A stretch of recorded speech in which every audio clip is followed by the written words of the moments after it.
beliau sekarang Wisma Indah 3 Blok C2, tapi pekerjaan aparatur sipil negara ASN sebagai guru besar di UIN Mongojol Padang.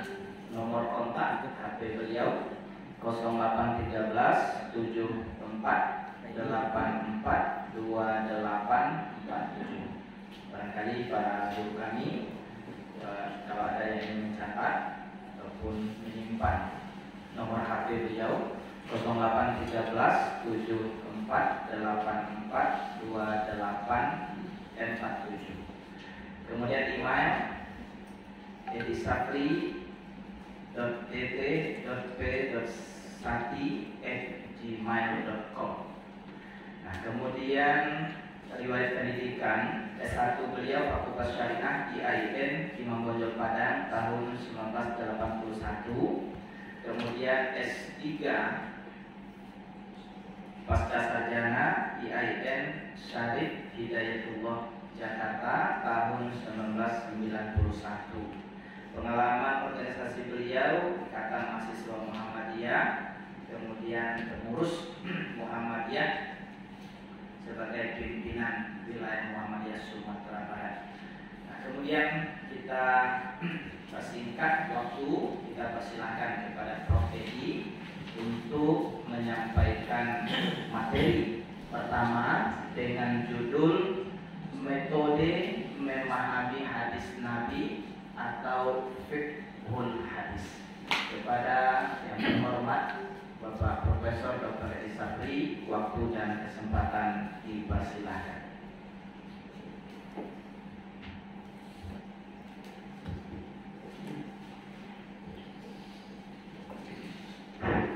Assalamualaikum warahmatullahi wabarakatuh. Bismillahirrahmanirrahim. Alhamdulillahirabbil alamin. Wa aqibatu lil muttaqin. Wassalatu wassalamu ala asyrofil anbiya'i wal mursalin wa ala alihi washabbihi ajmain. Bapak-bapak dari unsur pimpinan wilayah Muhammadiyah yang hadir, Ketua Korps yang membalik Muhammadiyah serta jajaran, para narasumber, bapak-bapak yang sudah hadir pada acara mubakalah ini. Secara pribadi pun saya sangat mengapresiasi kepada Korps Umat Muhammadiyah yang alhamdulillah dapat melaksanakan kegiatan yang khususnya hari ini mengangkatkan muzakarah berkaitan dengan persoalan hadis. Pada Pak Irwan, makasih banyak juga sudah bersedia untuk hadir bersama kami di sini, dan juga kepada Ketua KMM sendiri. Sangat gembira saya karena Ketua KMM pun ya insya Allah sudah bisa nanti tanpa saya pun hadir bersama di sini. Hadir sukses. Baik, judul makalah yang saya tulis sesuai dengan yang diminta. Beda sedikit, bedanya dalam menuliskan. Kalau oleh kedua fiqhul hadis, kalau saya fiqh al hadis. Nah, ini berkaitan dengan pertanyaan Ustaz tadi. Sebelum masuk, ini untuk koreksi kita bersama ya. Mubalik ini bahasa apa ini? Bahasa Indonesia, bahasa Arab? Jawabannya bainahuma apa? Kalau transliterasi di bahasa Arab, jahil mubalik. Kalau kita buka KBBI, saat ulang, tapi tidak pakai H, tanpa akrab dengan mubalik, kan begini. Nah, yang kedua korp, itu tadi. Nah, ada korp tanpa S, yang ada korp pakai S. Apalagi baca tadi korp baca tanah tangga orang ke kalau korp waktu berapanya? Iya, kita nak mencari salahnya salah kita bersama yang ada sekarang. Nah, jadi slide kedua, sekarang kan sudah mudah. KBBI sudah bisa kita masukkan ke dalam HP kita. Jadi biasakanlah, ya. Nanti orang baca kan dicerminkan juga itu. Ya. Kesalahan saya juga, saya sebenarnya dari awal sudah tahu, tapi kesinggungan kedua memang. Dan terbiasa itu pakai itu, Pak. Kan ampun, dah suku alasan terbiasa. Kok dari terbiasa sampai ke awal? Iya, kan terbiasa sementara. Nah, mari kita ubah nanti di tuan saya. Maaf tadi semuanya sudah berdaus kita. Ambo kita memahami kalau kita sudah berjanji diminta jam 8 kita ya kan itu sudah janji. Yang janji itu wajib ditepati. Ditujuan Ambo kami Islam, kalau kita jadwal jam 30 berarti 3 pihak situ sudah berkomitmen berjanji. Saya sebagai dosen yang mengajar mulai 30, Anda juga wajib hadir. Dan fakultas yang merancang ini pun sudah menetapkan demikian. Tadi ya soal apa tahu ya? Tapi apa? Min ayat munafik. Nah, acuh coba dakwakan. Nah, tapi apa sendiri? Tadi ya soal. Nah, ini cerita ya sarapan pagi bersama kalian. Baik. Mudah-mudahan saja masyarakat kita hari ini akan menambah ilmu kita dan lebih dari itu mudah-mudahan menjadi ibadah pagi daripada kita hari ini. Amin. Nah, saya memulai fikih hadis antara metode dan metodologi. Bisa di share ke kawan-kawan. Alhamdulillah ya. Di keluarga juga. Di keluarga. Baik, fikih hadis sebagai suatu istilah dalam ilmu hadis itu dapat dimaknai dengan dua arti. Bisa dimaknai dengan arti metode, dalam hal ini dengan arti praktis sifat tadbir, dan dapat pula dimaknai dengan arti metodologi. Dalam hal ini mengandung arti teoritis nazaris sebagai suatu ilmu. Dalam arti metode, fikih hadis ialah tata cara atau langkah-langkah yang ditempuh oleh seseorang dalam memahami atau menggali makna atau istilah fikih mengistimbatkan hukum-hukum yang terkandung dalam matan hadis yang menjadi objek kajian. Itu namanya metode. Objek kajian fikih hadis sebagai metode yang matan hadis itu sendiri dari segi kandungan maknanya. Tujuannya agar didapat pemahaman tepat dan benar yang terkandung dalam matan hadis, terhindar dari kesalahan atau kekeliruan dalam pemahamannya. Sedang dalam arti metodologi, fikih hadis ilmu yang menerangkan tentang berbagai metode, corak dan pendekatan-pendekatan yang diwariskan oleh para ulama dalam memahami hadis-hadis Rasulullah.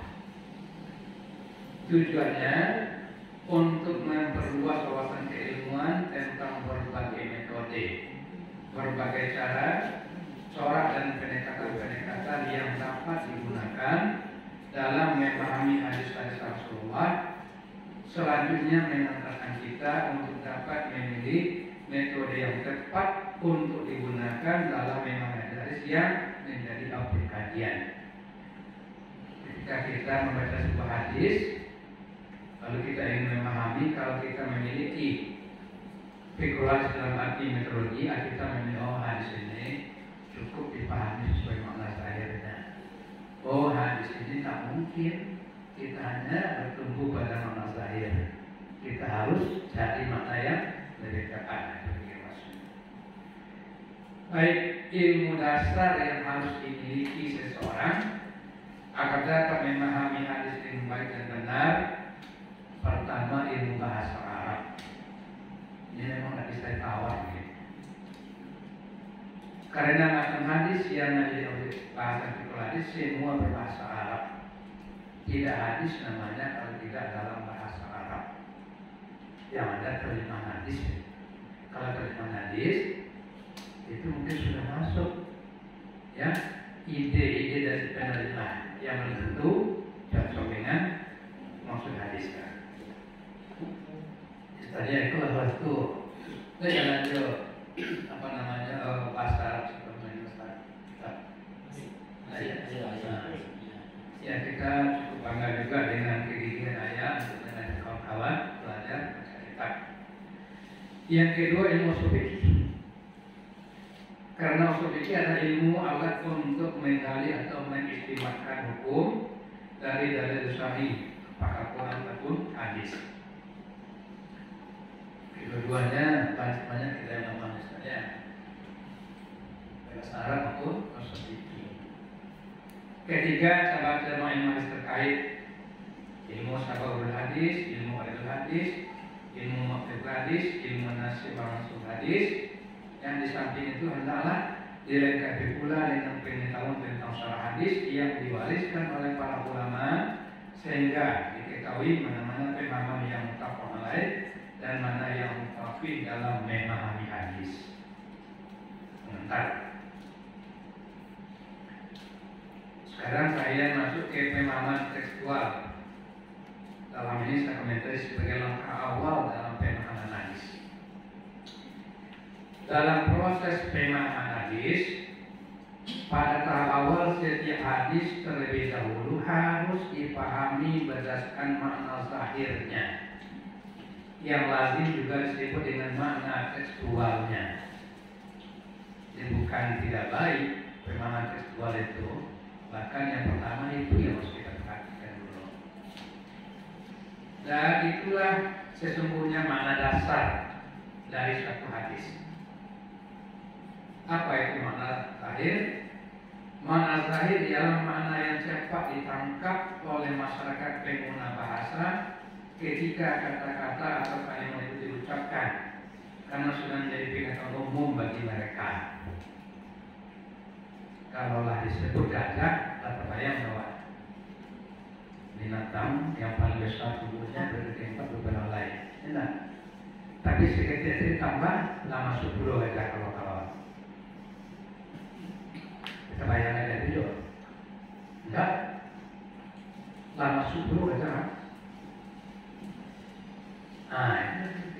Bahasa dalam juga gitu.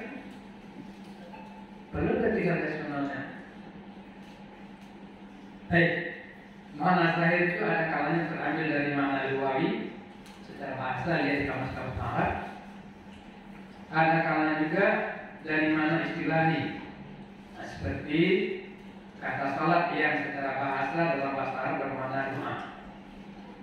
Namun di kalangan Islam dipahami dan dimaknai kata salat itu untuk ibadah khusus, terdiri atas beberapa perbuatan dan bacaan dengan syarat dan hukum tertentu.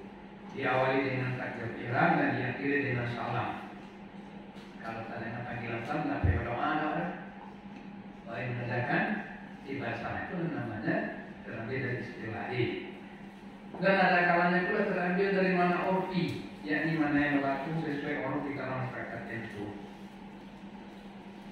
Kalau kita mendengar kata capek, Minang memperbayang bahwa kancam, enggak. Tapi kalau capek orang Jakarta, tidak sama. Berarti ya. Jadi kalau orang Jakarta yang isian itu ada yang pahami Minang.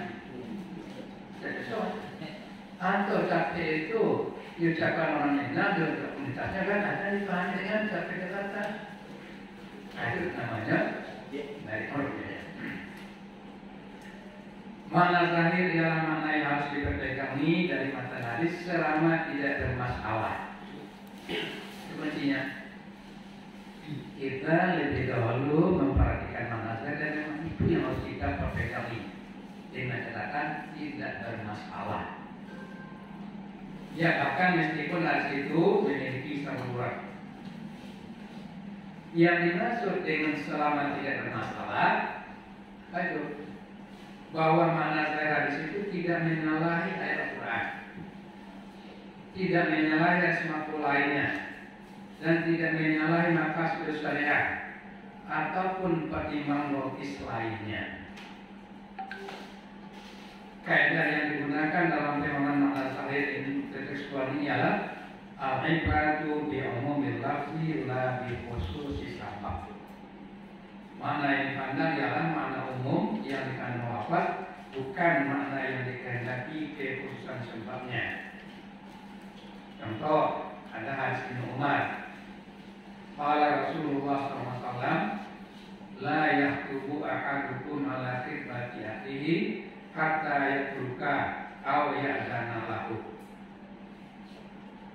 Kata Ibnu Umar, Rasulullah bersabda, ini makna tekstualnya terakhirnya, janganlah seseorang kamu meminang wanita yang sudah dipinang oleh saudaranya hingga ia tinggalkan atau ia izinkan.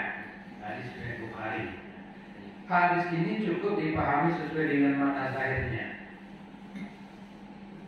yakni terlarang atau haram hukumnya meminang wanita yang sudah berada dalam pinangan seseorang hingga ia tinggalkan pinangannya itu atau memang ia izinkan orang lain meminangnya. Tidak perlu ditawilkan oleh. Maka makna zahir inilah yang diperpegangi. Tidak ada kepentingan untuk mencari makna lain karena makna zahirnya ini tidak bermasalah, yakni tidak menyalahi Al-Quran, tidak menyalahi asma lainnya, dan juga tidak menyalahi makas dosanya dan dari syar'i lainnya. Sekarang pemahaman hadis kontekstual. Apabila makna zahir, makna tekstual suatu hadis bermasalah, apa tadi? Ya, tanpa menyalahi Al-Quran atau menyalahi hadis makbul yang lain, atau maknanya itu tidak sejalan dengan maqasid syariat, atau terasa tidak logis alias ghair makbul, maka makna zahir tadi ditinggalkan.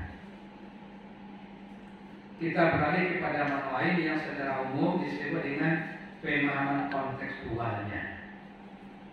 Pemahaman kontekstual ialah memahami hadis dengan memperhatikan keterkaitan isi pesan matan dengan konteks kemunculannya, yakni dengan peristiwa atau situasi dan kondisi yang melatar belakangi munculnya hadis, yang lazim disebut dengan sabab urut hadis. Kaidah yang digunakan dalam pemahaman kontekstual ini ialah al-ibratu bi khususi sabab la bi umumil lafzi. Makna yang dipandang ialah makna yang sesuai dengan kekhususan sebab munculnya hadis, bukan makna umum yang dikandung lafaz. Dengan pemahaman kontekstual, makna hadis yang dihasilkan tidak lagi bersifat umum sesuai dengan makna umum apa, melainkan terbatas berlakunya sejauh peristiwa kejadian atau situasi dan kondisi yang sama dengan konteks kemunculan hadis. Itu disebut kontekstual. Contoh hadis dari Abu Hurairah. Qala Rasulullah sallallahu alaihi wasallam, la yahillu limra'atin tu'minu billahi wal yawmil akhir an tusafira masirata yaumin wa lailatin illa wa ma'ahum mahramin. Tidak halal, ini terjemahan sahihnya, tidak halal bagi seorang perempuan yang beriman kepada Allah dan hari akhir berpergian sejauh perjalanan satu hari satu malam kecuali beserta mahramnya. Hadis riwayat Imam Tirmizi. Nah, makna zahir hadis ini menunjukkan terlarangnya atau haramnya seseorang perempuan berpergian atau melakukan perjalanan sejauh perjalanan satu hari satu malam kecuali disertai oleh mahramnya. Nah, ketentuan ini berlaku umum tanpa mempertimbangkan bagaimana situasi dan kondisi perjalanan yang akan dilalui. Kalau makna zahirnya baik situasi kondisinya mengkhawatirkan ataupun aman-aman saja, itulah hukum berdasarkan makna zahir. Namun ini persoalannya, makna zahir hadis ini ternyata bermasalah. Kenapa? Karena ada beberapa riwayat lain yang tidak sejalan dengan makna umum zahir hadis ini. Pertama, ya, tidak sejalan dengan hadis lain yang makbul yang cukup populer. hadis Adi bin Hatim, di mana Rasulullah berkata kepadanya, sekiranya kamu diberi umur panjang, niscaya kamu akan melihat seseorang perempuan mengendarai kendaraan berjalan dari Irak hingga melakukan tawaf tanpa takut kepada siapapun kecuali hanya kepada Allah. Hadis riwayat Imam Al-Bukhari. Perjalanan dimaksud tentulah perjalanan haji atau umrah yang rangkaian ibadahnya ialah tawaf di Ka'bah. Dan Irak adalah negeri di Irak dekat Karbala yang jarak tempuhnya ke Mekah ke Ka'bah lebih dari 1.700 km. Ke Medan marah ya? 400, mau ke sampai Aceh ya?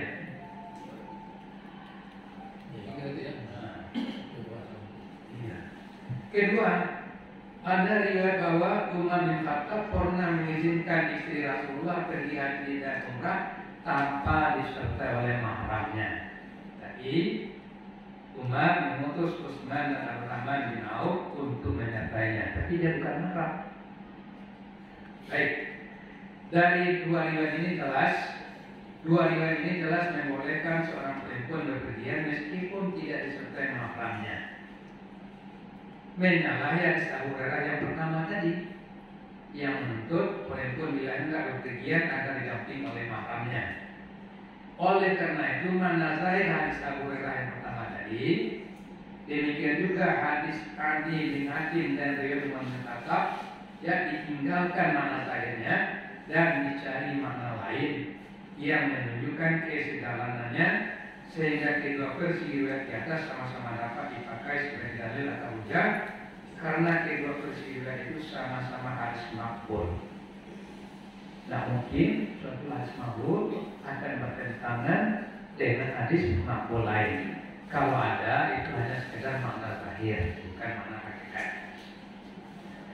Nah, pendekatan sosiologis dan bahasan ilmu usul fikih menyimpulkan bahwa ilat pelarangan perempuan bepergian sebagaimana dalam hadis Abu Hurairah ialah karena kondisi di saat itu yang sangat membahayakan bila mana seorang perempuan bepergian tanpa ada mahram yang menyertainya. Sedang kebolehan perempuan bepergian sebagaimana dalam hadis Adi bin Hatim dan juga kebijakan Umar membolehkan istri Rasulullah pergi melaksanakan ibadah haji dan umrah tanpa mahram adalah karena kondisi yang sudah berubah, sehingga tidak lagi mengkhawatirkan untuk keselamatan perempuan yang berpergian meskipun tanpa disertai mahramnya. Nah, pada dasarnya pemahaman kontekstual adalah pemahaman berbasiskan sababul wurud. Persoalan yang muncul ialah ternyata tidak semua hadis ditemukan riwayat tentang sababul wurudnya. Lantas, bagaimana melakukan pemahaman kontekstualnya kalau tidak ditemukan sababul wurudnya? Imam Asy-Syafi'i berkomentar, tidak ada hadis yang tidak memiliki sababul wurud, karena Rasulullah tidak berbicara dan tidak berbuat di ruang hampa. Itu komentar Imam Syafi'i. Hanya saja ada hadis yang diriwayatkan sababulnya dan ada yang tidak. Untuk hadis-hadis yang tidak ditemukan riwayat sababulnya, diperlukan ijtihad ulama untuk memperkirakan konteks kemunculannya. Dalam kaitan inilah diperlukan pendekatan-pendekatan seperti pendekatan historis, sosiologis, antropologis, psikologis dan lain agar kita bisa memperkirakan bukan sekedar pikiran tapi juga meyakini adanya sababul wurud kemunculan hadis tersebut menjadi dasar untuk pemahaman secara kontekstual. Nanti Ustaz sebetulnya yang berdalam ini kemudian pakai nanti pentingnya belum yang kamu tanya.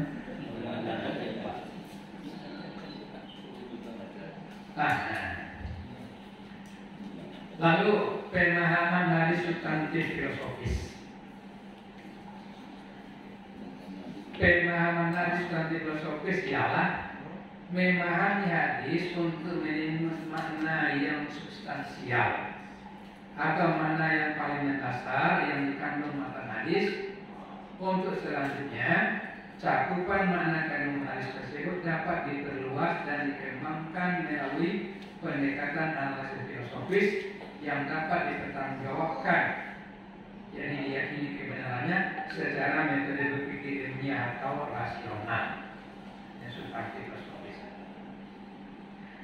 Metode pemahaman substantif filosofis ini berangkat dari ketidakpuasan terhadap dominasi makna formal atau makna zahir yang mengakibatkan makna hadis tidak dapat berkembang.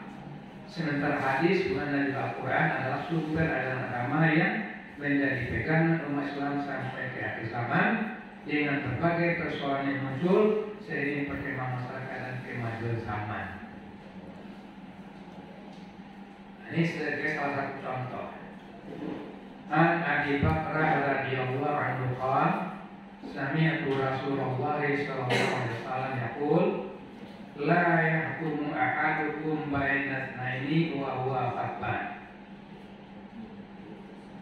Hadis Abu Bakrah yang berkata, aku mendengar Rasulullah SAW bersabda, janganlah seseorang kamu, yakni hakim, menghukum atau memutus perkara di antara dua orang yang berperkara sedang ia dalam keadaan marah. Hadis ini muttafaqun alaih. Itu makna zahir.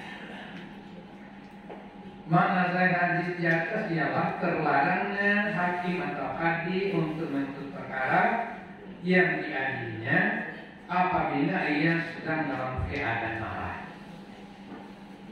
Pertanyaan yang dimunculkan ketika hendak mencari mana substansialnya ialah, apakah larangan dalam hadis di atas hanya semata-mata karena marah?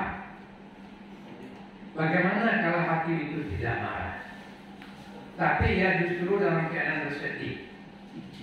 Hakim-hakim dia sedih. Ibu-ibu menuntut cerai di bawah anak tiba-tiba. Nyepaparkanlah ya nasibnya sudah tinggalkan suaminya. Sehingga hakim pun larut dengan kesedihan. Tak marah. Nah, ya bagaimana kalau hakim itu tidak marah? Misalkan dalam keadaan bersedih atau pikirannya sedang terganggu oleh berbagai persoalan yang menimpa diri dan keluarganya. Datang salah seorang pihak yang berperkara, kalau menang wafat, menang nyo berdapat sih. Hakim selesai bagaimana? Kalau saja itu kata yang hakim mata, lagi itu nak larang, zahir marah. Kalau maksudnya ada yang nanya, akhirnya katakan makna zahir ini bermasalah, tidak bisa jam bagaimana zahir. Ya, tidakkah marah itu sebenarnya merupakan simbol atau manifestasi dari kondisi mental hakim yang tidak stabil, didominasi oleh emosi marah sehingga ia tidak bisa berpikir dengan tenang dan objektif, ya, yang karenanya dikhawatirkan ia tidak akan dapat memutus perkara yang diadilinya dengan adil. Nah, pembahasan dengan pendekatan analisis filosofis mengantarkan kesimpulan bahwa makna substansial dari makna hadis di atas ialah larangan memutus perkara bagi para hakim bila mana ia berada dalam kondisi mental yang tidak stabil, yang menyebabkannya tidak dapat berpikir secara objektif. Tadi baik marah, sedih, pikiran terganggu dan macam-macam. Apalagi kalau ada ancaman. Orang mana orang tersebut, orang mana?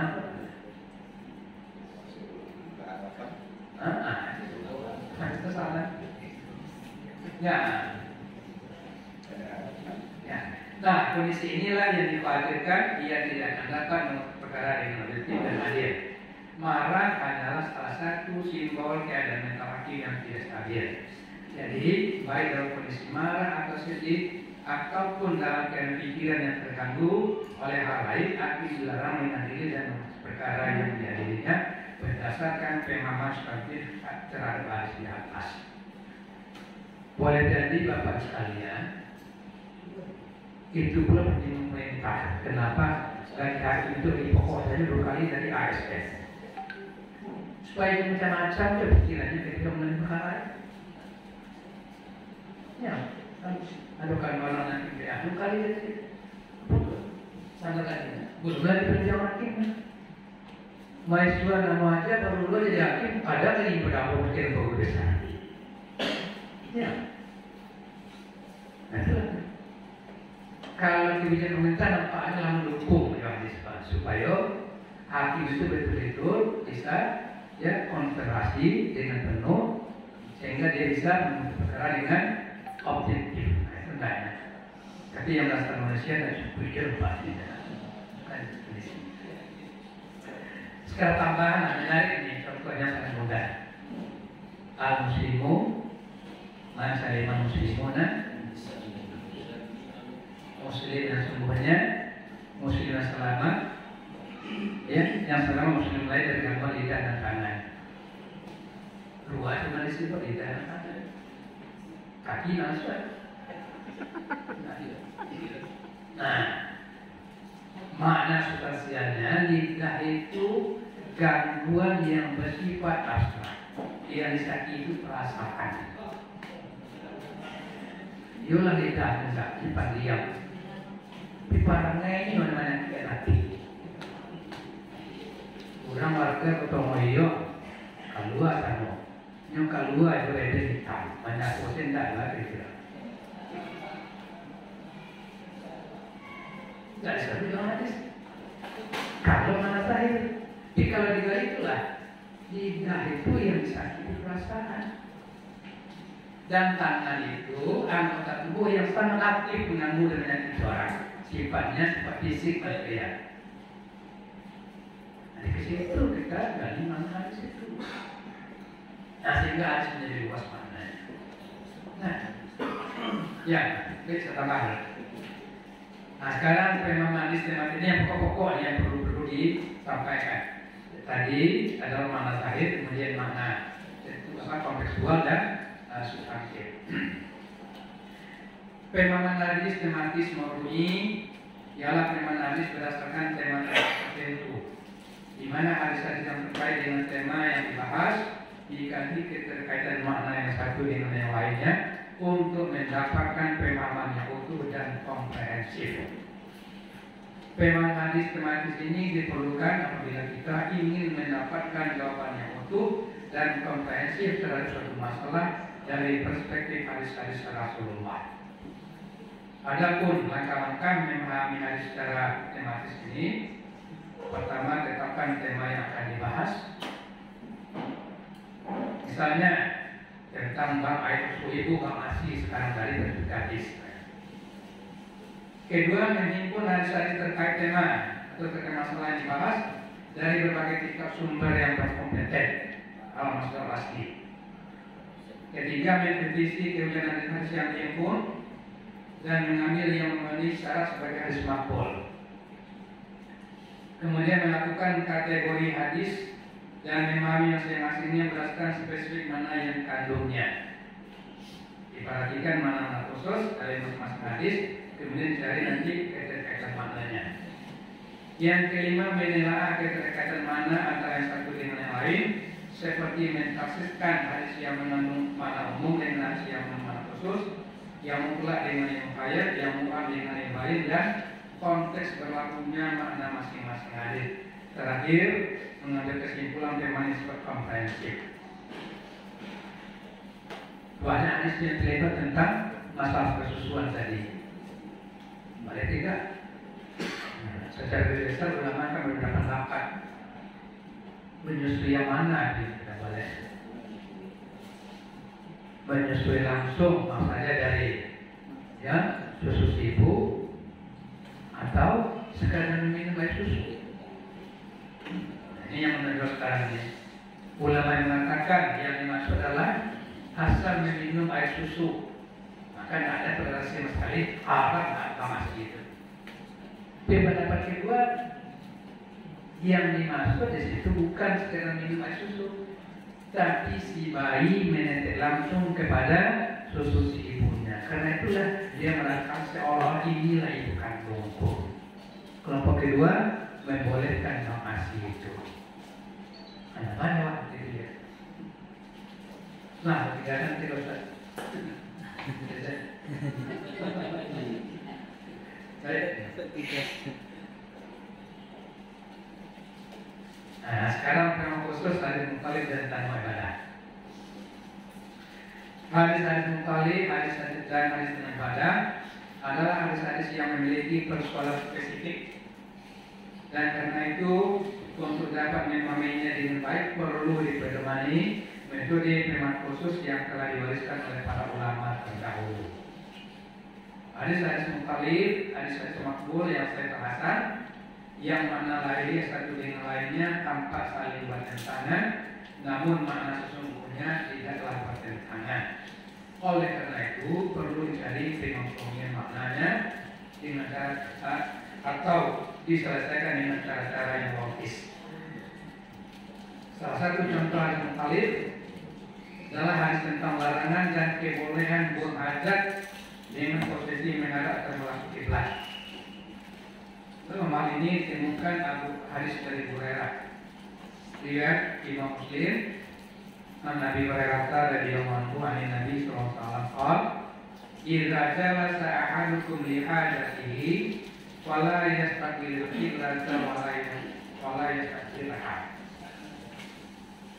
Dari Hurairah beliau berkata, Rasul bersabda, bila seseorang kamu hendak buang hajat, jangan ambil posisi menghadap atau mengarahkan kiblat. Saya pernah tanya ya, Muhammadiyah yang ke sunnah, balik lah, biasanya dah. Ada. Tanya kamu, bapak yang ni lah ya.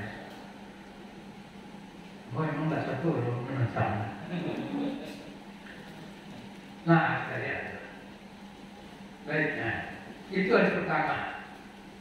Ya, tidak boleh kita buang hajat terus menghadap ke belakang kiblat. Kalau menghadap ini yang kita ambil, terus kita mengungkap. Ubah, ya sampai do menghadap ke belakang kiblat. Nah, tapi mana cara di sini bermasalah. Kenapa? Ada riwayat lain dari Ibnu Umar, ya. An Ibnu Umar radhiyallahu anhu qala ra'aitu baita ukhti Hafsah wa ra'aitu Rasulullah sallallahu alaihi wasallam qa'idan li hajati mustaqbil asy-syam mustaqbil qiblah. Kata Ibnu Umar, aku pernah naik di atap rumah saudara perempuan Hafsah. Lantas aku pun melihat Rasulullah sedang duduk berhajat dengan posisi menghadap Syam dan menghadap kiblat. Sepertinya rumah Hafsah bersebelahan dengan rumah Rasulullah. Ketika rumah di atas, ya, maaf saja, WC Rasulullah itu hanya paling diam tapi tidak batuk. Kalau di Arab dia suka jarang menjaga perlu batuk. Iko Ibnu Umar namanya lahir, kate. Iya, Rasul sadar dua panjang. Nah, secara lahir jelas dua hal ini saling bertentangan.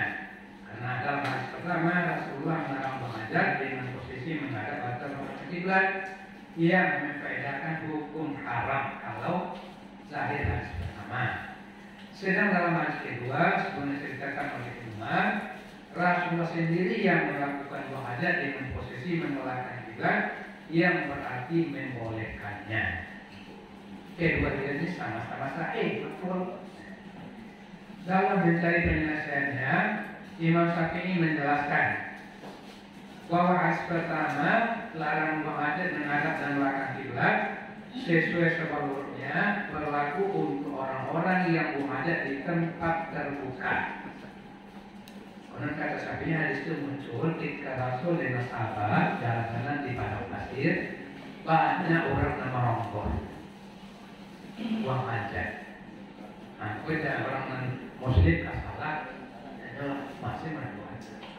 Konon dahulu di pantai Preman, ucap dulu kapan dahulu. Tidak melupakan yang balik. Akhirnya telah berubah. Usia terpanjang, ya ada.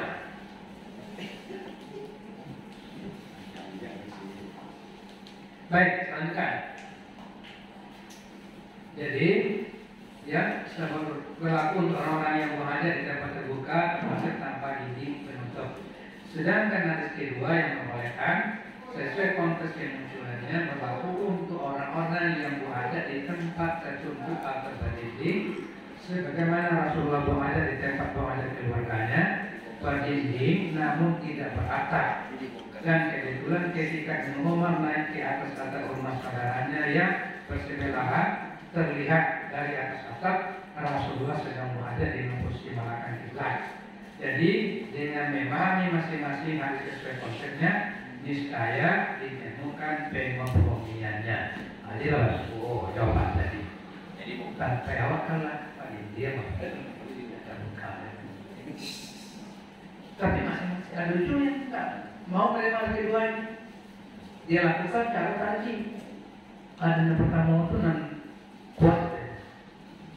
Nah, kalau tadi yang pertama yang lakukan itu yang lakukan. Maka semacam tadi itu. Meskipun demikian, tidak semua hadis mukhalif dapat diselesaikan dengan firman kontekstual.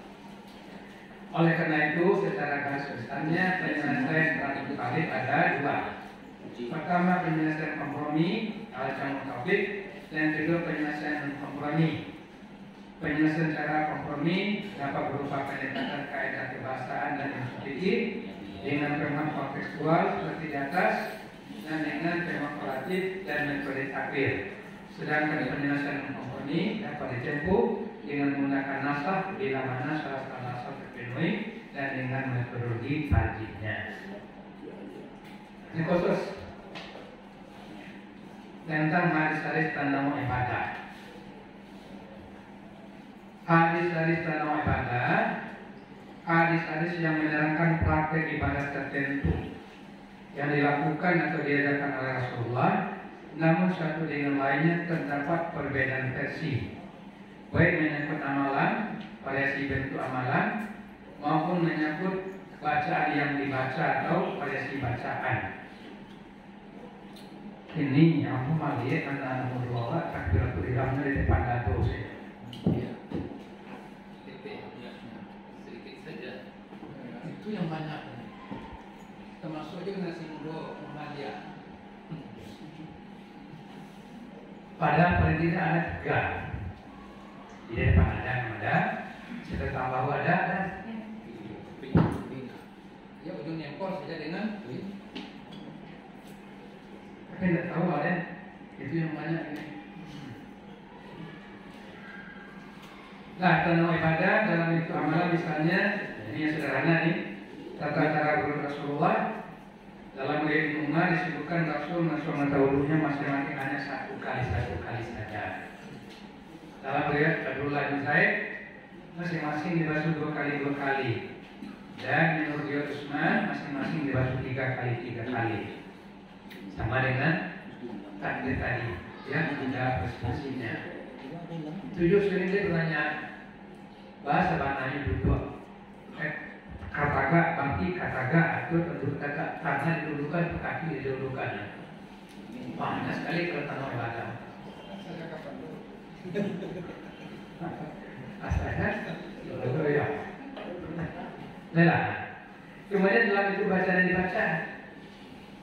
Misalnya hadis-hadis tentang bacaan tasawuf, ditemukan banyak riwayat yang menerangkan yang satu dengan lain mengandung redaksi yang berbeda. Bacaan tasawuf versi riwayat Ibnu Abbas berbeda dengan bacaan tasawuf versi Umar bin Khattab, dan tasawuf versi Abdullah bin Mas'ud berbeda pula dari redaksi tasawuf versi Ibnu Abbas dan versi riwayat Umar bin Khattab. Selain itu juga terdapat sejumlah riwayat seperti riwayat Aisyah, Abdullah bin Umar, riwayat Abu Musa dan lain yang menurut As-Sanani dalam sebuah salam terdapat 20 sahabat meriwayatkan bacaan tasawuf dengan redaksi yang berbeda-beda. Doa kita juga begitu. Ada Allah Mabaid, ada Wadatu, ada Kabira dan macam-macam riwayat sahih. Masalah yang muncul terkait ada setengah ibadah ini ialah kan banyak versi itu, baik amalan maupun bacaan. bagaimana harusnya kita menyikapi hadis-hadis tersebut. Nama Allah negeri pakai. Nah, dan yang manakah di antaranya yang harus kita pilih untuk diamalkan? Yang secara umum dapat disebut sebagai persoalan bagaimana harusnya memahami hadis tersebut. Langkah pertama menyikapi hadis ibadah ialah pertama, memastikan dulu bahwa semua hadis tersebut berkualitas makbul, sahih dan hasan. Karena hanya hadis makbul yang boleh dijadikan pegangan untuk beribadah. Kedua, mencermati bahwa perbedaan yang ada di antara hadis tersebut hanyalah dari segi versinya. Baca tas tadi semuanya mengatakan membaca tasawuf, tidak ada yang melarang. Begitu juga, ya berurut. Tadi semuanya menyatakan kalau itu dibasuh, tidak ada yang melarang basuh. Nah itu namanya versi yang berbeda, tidak kontradiktif. Apabila dua langkah ini terpenuhi, semuanya harus makbul, tidak sampai ke tingkat kontradiktif, maka sikap yang dikedepankan ialah bahwa berbagai versi pelaksanaan dan akal baca dan dibaca yang disebutkan dalam berbagai tersebut dipahami sebagai bentuk-bentuk amalan dan bacaan-bacaan yang dibolehkan diamalkan, dan mana saja yang dipilih oleh seseorang ibadahnya adalah sah. Sikap ini didasarkan kepada ketentuan asal ibadah sebagaimana kaidah al-aslu fil ibadati at-tawqifu wal ittiba'. Hukum asal dalam urusan ibadah kita menerima dan mengikuti sebagaimana yang diajarkan oleh Rasulullah. Selanjutnya, untuk menentukan manakah di antara hadis-hadis tentang ibadah tersebut yang akan dipilih atau diutamakan untuk diamalkan, dapat dilakukan dengan pertimbangan sebagai berikut. Pertama, mendahulukan bentuk amalan atau versi bacaan yang lebih banyak dilakukan atau yang dibaca oleh Rasulullah dan para sahabat. Karena Rasul dan sahabat tentulah membiasakan melakukan ibadah dengan bentuk yang sempurna, kecuali yang lebih banyak riwayat yang mendukungnya. Jadi kita lihat mana yang banyak dilakukan dipraktek oleh Rasul dan sahabat. Kedua, memperhatikan manakah di antara bentuk amalan dan bacaan tersebut yang lebih sempurna, baik bentuk amalannya maupun bacaannya, berhasil dan kandungan maknanya. Yang ketiga, melakukan tajdid, mana di antara yang menerangkan dalam ibadah itu yang lebih tinggi nilai kehujaannya dibanding yang lain. Ini sudah menjadi acuan di tajdid Muhammadiyah untuk melihat tentang ibadah ini dengan 3 pertimbangan tadi. Terakhir, membedakan antara makna dengan tujuan. Penting juga menjadi perhatian dalam memahami makna hadis ialah membedakan antara sesuatu yang merupakan sarana dengan sesuatu yang menjadi tujuan yang hendak dicapai dalam pesan yang terkandung dalam matan hadis. Hal-hal yang merupakan sarana tidak tepat dipahami sebagai sesuatu yang mengikat, dengan arti harus sebagaimana yang disebut dalam hadis. Namun sifatnya bisa berubah dan dapat disesuaikan dengan sarana lain atau sarana baru yang dihasilkan oleh kemajuan iptek dan perkembangan masyarakat, dengan tetap meyakini bahwa menggunakan sarana lain dari yang disebut dalam hadis juga dalam rangka mengamalkan sunnah Nabi. Sedangkan tujuan yang akan dicapai harus dipahami sebagai sesuatu yang tetap dan harus dipertahankan. Contoh sederhana hadis tentang siwak. Laula an asyukka ala ummati la amartuhum bisiwaki inda kulli salatin. Kalau tidak akan membaratkan umatku, niscaya aku perintah mereka bersiwak setiap kali hendak salat ini berwudu. Dalam hadis ini Rasul mengimbau umat Islam agar bersiwak setiap berwudu. Bersiwak ialah membersihkan gigi atau rongga mulut dengan menggunakan atau menggosokkan kayu siwak ke gigi atau rongga mulut yang lazim digunakan oleh masyarakat Arab di zaman Rasulullah. Tujuan yang Yang diinginkan dari sunnah peristiwa ini adalah agar masing-masing kita umat Islam membiasakan diri menjaga kebersihan mulut. Mulut yang terpelihara kebersihannya bisa terbebas dari aroma tidak sedap. Sebaliknya aroma tidak sedap yang dikeluarkan mulut bisa dapat mengganggu orang-orang sekitar yang berdekatan seperti sesama makmum dalam salat berjamaah. Nah, selain peristiwa dewasa ini banyak sarana alat yang dapat kita gunakan untuk membersihkan gigi atau rongga mulut. Di antaranya bahkan lebih efektif seperti menggunakan kursi gigi atau cairan berkumur-kumur yang aseptik seperti laserin dan lain sebagainya. Insya Allah menggunakan sarana lain untuk membersihkan gigi rongga mulut selain kayu siwak juga merupakan pengamalan sunnah, pengamalan al-rasul tentang himbauan peristiwa di atas, dan insya Allah sama-sama mendapatkan pahala dari Allah Subhanahu wa Ta'ala. Tapi sebagai saudara kita bagi